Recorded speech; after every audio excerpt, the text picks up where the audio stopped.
Hey guys, and welcome to East Coast Brewing. It is Saturday afternoon for me, so what better time, or what a better day I guess, to brew up another batch of beer. So today we are going to show you how to make good, cheap beer. Now I did a video a while back just how to make cheap beer. The video was a little bit shaky, it wasn't the best filming quality, and it was basically just using a cheap extract kit with 1 kilogram of dextrose, just straight up. And you know what? It turned out really good. So check out that video if you get a chance. It's on the channel. But today we're going to make another batch of good cheap beer. So we're going to change it up a little bit. We're going to add a few more things, but still keep it cheap.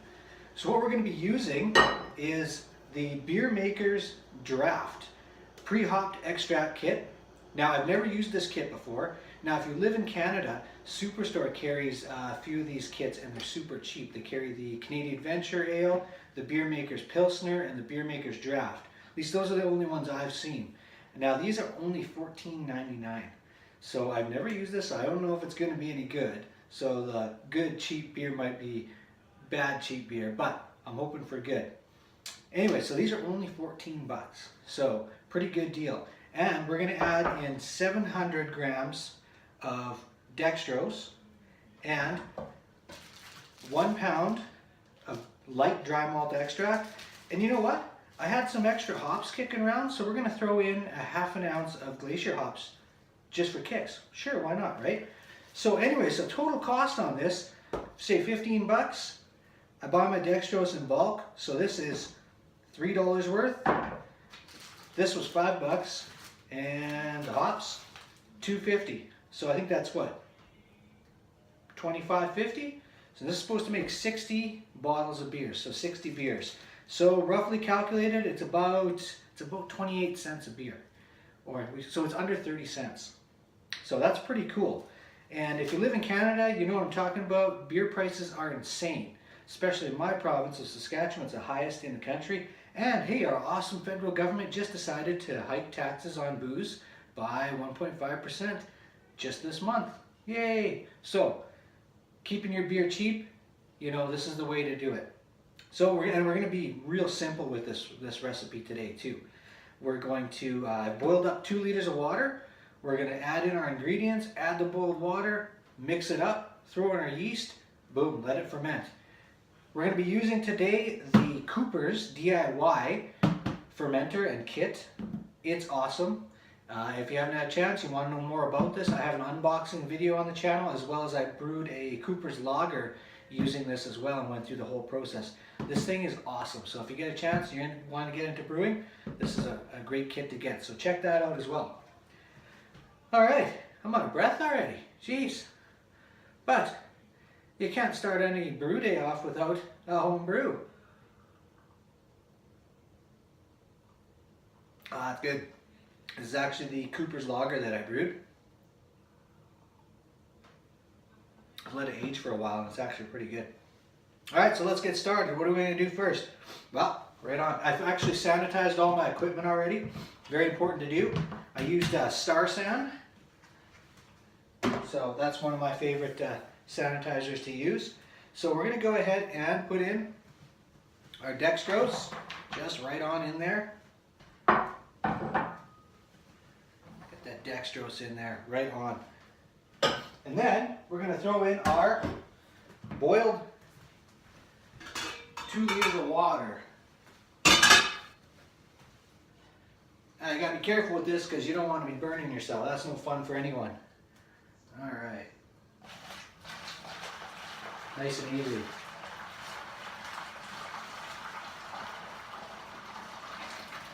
There we go. Using that pot again here shortly. Sanitized spoon also comes with this kit. We're just going to give this a stir, get it all nice and mixed up, the dextrose. Also, hey, always make sure your spigot is closed before you start, otherwise you're going to make a mess and it's not going to be fun. Alright, so we got our dextrose all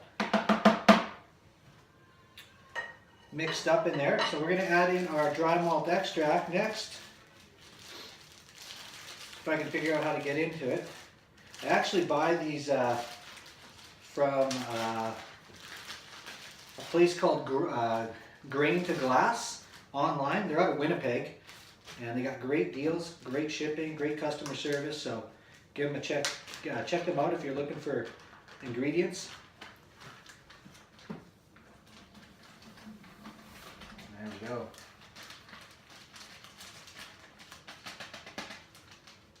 That is that. All right, we're going to mix this up as well. So I'm just going to mix this all up. It takes a little bit to get this really good and solidified, and then we'll be back to throw in the pre-hopped malt extract. All right, I'll be right back. Okay, now it's time to put in our pre-hopped malt extract. So here we go. Now, just a little bit about this actually. It says premium Australian style, and I believe this is actually from Australia. It says packaged in the UK, sorry. So yeah, I have no idea. I did try the, like I said, the Canadian Adventure Ale, and that was the one I made the other cheap beer kit video with. So we'll see what this draft tastes like with the extra dextrose and dry malt extract, as well as the hops. Could be cheap beer. We're also going to take a hydrometer reading when we're done here to see what our starting gravity will be. So let's go ahead and add this in. Oh yeah, that's thick.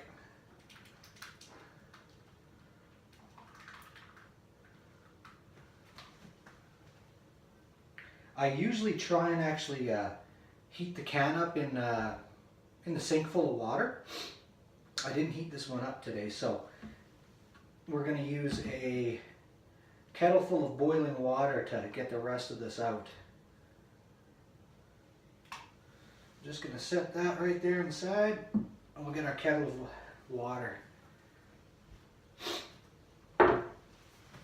So I pre-boiled this water in the kettle here.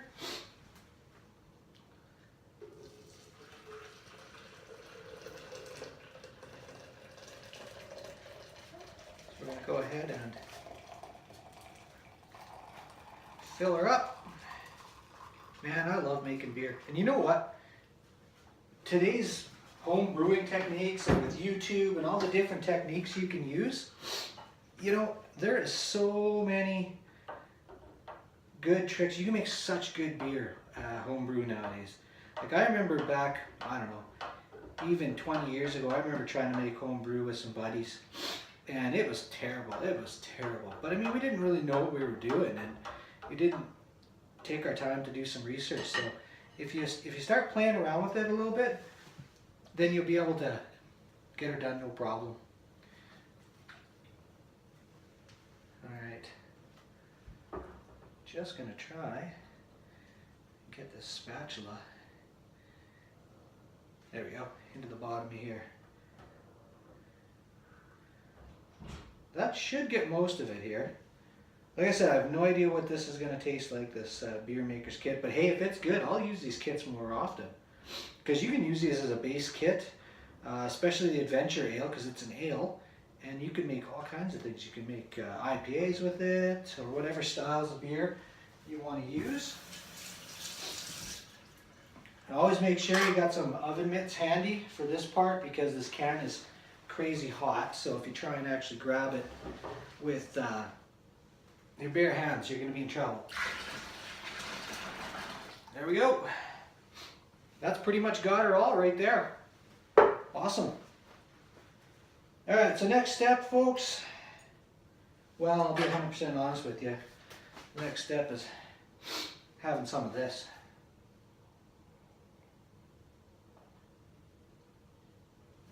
That is excellent. All right, so actually next step is going to be, we're going to add in our ½ ounce of hops. Glacier hops. Just add them straight in, just like that. There's a couple left in the bottom of the bag here, so let's get those in there too. I'm a huge fan of IPAs. This is obviously not going to be an IPA or anything like that, so any additional hops I'm always okay with. So next thing we're going to do is take cold water and we're going to fill it up to the 25-liter mark. And then we'll get her all stirred up, and take a hydrometer reading, and then put in our yeast. And we're going to use the yeast that came with this kit. So there's nothing on here as to the type of yeast or anything. It just, yeah, all it says is packaged in a protective atmosphere, but it doesn't say anything else. So I have used this yeast, well, the yeast that came with that Canadian Venture ale kit, and hey, it turned out freaking awesome. So I'm guessing this will turn out just fine. All right, I'm gonna top this up with cold water. It takes a little while, so you guys don't need to see that. So I'll be right back, all right? Okay, now that we've got this all topped up with cold water and all mixed together, we're ready to take our hydrometer reading to see what our starting gravity is. And then what we're gonna do is we're gonna let this ferment for, I don't know, probably around 14 days. But what I'm gonna do is I'm gonna check the specific gravity using the hydrometer, you know, probably after around 10 days and just see where it's at. And then every day after that, I'll check the specific gravity. Now, if it's the same specific gravity or final gravity, whatever you want to call it, after it's consistent for 2 days in a row, then it's time to bottle and it's done fermenting. So let's take a reading right off the get-go here and start it off. Hold on here, we got to move this up a bit. Very gently, of course, because we don't want to dump it over. That would suck a lot.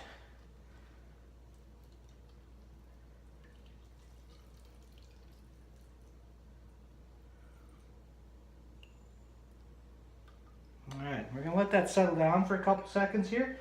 And while we wait for that to settle down, let's toss in our yeast and get that all mixed up. Some people sprinkle it on the top, some people mix it in. This kit actually says to mix it in, so that's what we're going to go ahead and do. I'll sprinkle on the top.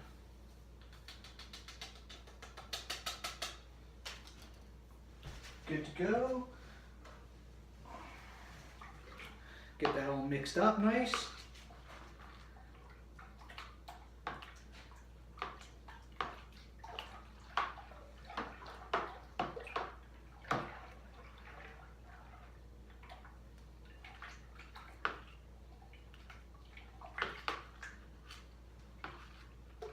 All right, that should do it.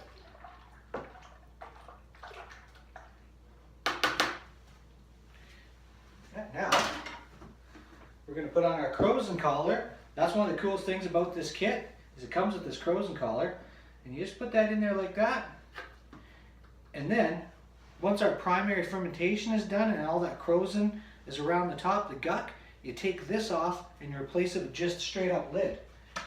And there's no airlock with this kit, because what this Crozen collar allows it to do is it just burps up and down, up and down. Hold on, we actually gotta let the air out there. There we go. So that's what it does. It basically, once a CO2 starts forming, it just burps, doesn't let any oxygen back in. Super cool. So, all right, let's see what we're starting at for gravity here. All right.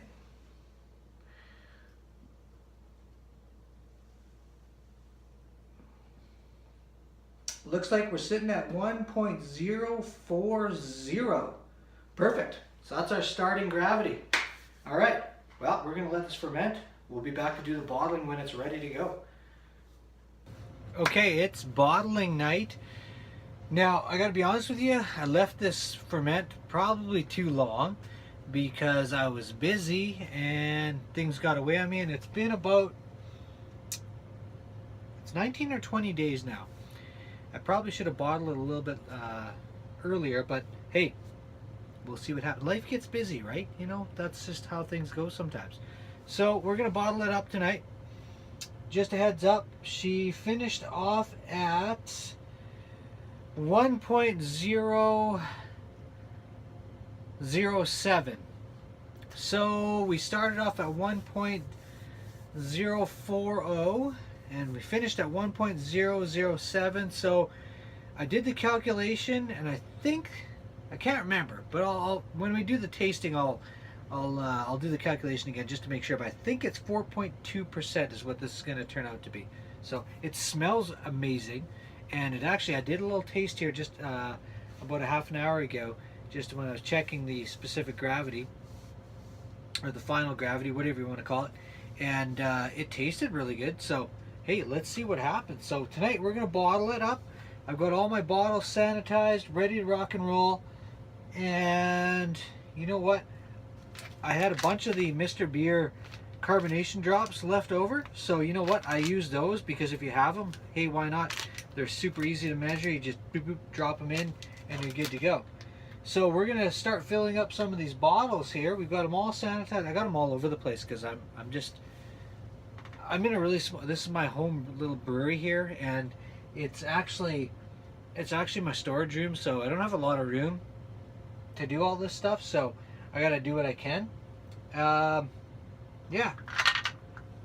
See, carbonation drops in there. So we're just gonna go ahead and fill this. Hey, so this Cooper's kit comes with one of those bottling wands that you extend from here, and I used it last time I used this, and to be honest with you, it still leaked quite a bit. So I'm just filling straight from the spigot, the same as I do when I'm doing my Mr. Beer kegs, and you know what? It seems to work just fine. You know, you just fill them up, and what I do is I don't cap them right away. I let them settle a little bit, and then I cap them. So we're gonna go ahead and fill all these up. You know what? You don't need to see me fill up all of these bottles. Could you imagine how long that video would be and how boring it'd be? Like, hey, we're gonna sit here and fill up these these bottles all day long, and then we're gonna cap them. You know what? I'm just gonna fill these up, and then we'll go from there. You know what? I'm leaking all over the place anyways. I might as well put that freaking thing back on. Anyway, all right, I'm gonna fill all these up. We're gonna get them capped up, and we're gonna, oh, you know what? Hold on. You can't have a bottle like, look at, it's sort of a home brewer's foul here. You know what? You can't start bottling your beer if you don't have one in your hand.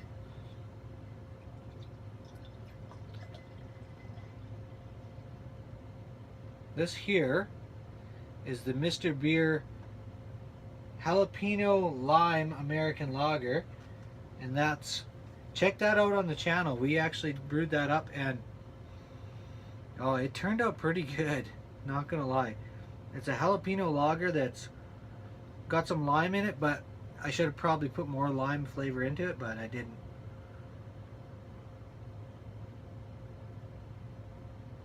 Oh, but it turned out great. Nice lager, eh? Lots of good carbonation in there. It's got a great jalapeno flavor. Not a ton of heat, but it's got a nice jalapeno flavor. It was supposed to be jalapeno lime. Not too much lime, more jalapeno. But okay, I'm gonna fill up these bottles, and you know what?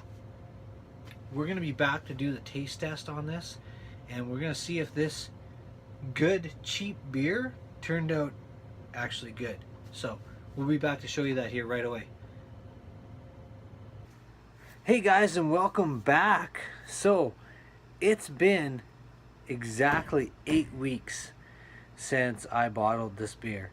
Now normally I would have given you a taste test a lot long ago, but it's summertime now in Midwest Canada, so spring sprung, and you know what? I renovated my entire backyard. I had absolutely no time to brew, no time to even drink any of my home brew. I did drink brews, but they weren't home brew, so don't tell anybody. But anyways, finally, I'm sitting here now on my outdoor patio, my deck with the, I got a nice gazebo here. We got some lights going on. It's going to be great for drinking beers and doing some barbecuing. But anyways, so it's time to actually taste this beer, this cheap, good beer. I'm hoping it's good. Now, we did the calculation, like I said before, started off at 1.040, finished off at 1.007, so that came out to 4.3% alcohol. And you know what? That's not too bad. That's pretty good for a beer that you can have a session with it. You know, it's not like it's gonna knock you on your ass or anything. So let's crack it and see what happens. Oh man, I always over tighten these. It's got some good fizz. After 8 weeks, it's conditioned big time. So I think it's gonna be awesome.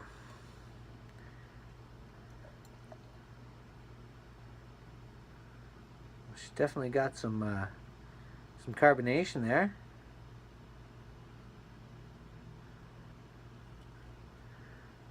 let that settle down. Definitely got a 3-finger head, so definitely got nice head.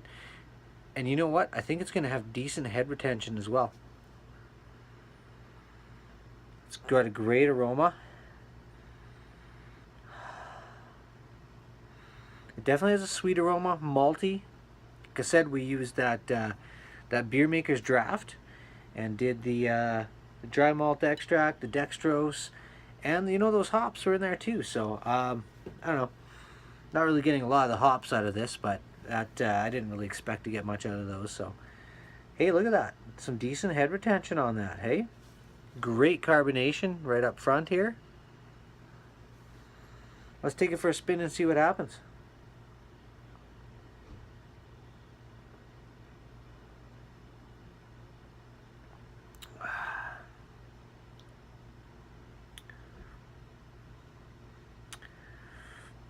That's pretty good.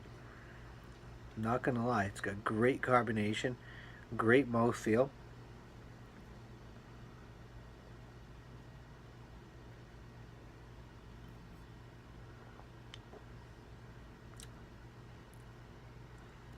You know, up front it's got some sweetness, malty, not a lot of hop presence, which, you know what, to be honest with you, I didn't really expect much of that, which is fine. And then it finishes off with a nice bitter dry finish. That's a really good beer for a cheap beer. That's not bad at all. That's better than another cheap beer I did with the Canadian Venture Ale. If you haven't seen that video, check it out. I think you'll really like it. Oh, lots of carbonation.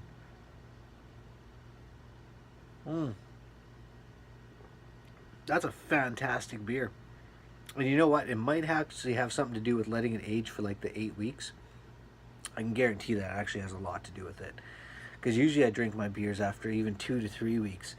But the ones that I've let age, or I found one that I didn't know I had left in a bunch of empties there in the brewery there, they are always good if you let them condition longer.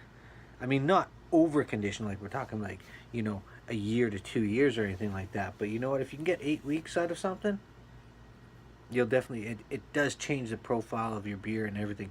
So you know what I'm going to say? This was a success, and it was super cheap. I think, can't remember what I said at the beginning of the video, but I think it works out to be just over 30 some cents a beer. That's pretty awesome. Alright, thanks for watching. I hope you enjoyed this video. And like, comment, subscribe, you know, all that good stuff. Because you know what? That helps me out. So until next time, thanks for watching and cheers.